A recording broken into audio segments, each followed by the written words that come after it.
Chemistry में कहीं भी चार्ज में परिवर्तन हो, इसका एकमात्र कारण है इलेक्ट्रॉन का लॉस होना और गेन होना।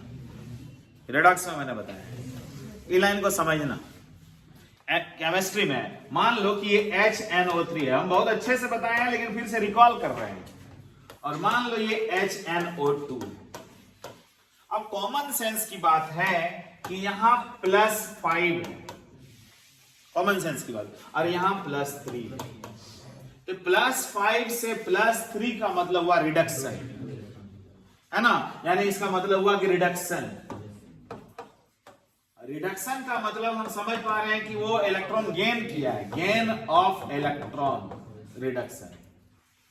कॉमन सेंस है हमारा कि +5 से +3 हुआ है क्या, वो रिडक्शन।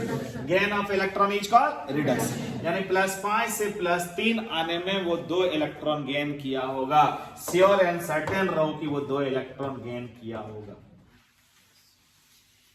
तो जब वो 2 इलेक्ट्रॉन गेन किया, तो अगर यहां कोई पूछ दे कि कितना चार्ज वो ट्रांसफर किया, जितना इलेक्ट्रॉन दिखे उतना ही फैराडे बोलने का है। अगर 2 इलेक्ट्रॉन यहां गेन हुआ है, श्योर एंड सर्टेन रहो कि 2 इलेक्ट्रॉन गेन हुआ है, श्योर रहो, एकदम गारंटी लो, क्योंकि gain of electron is called.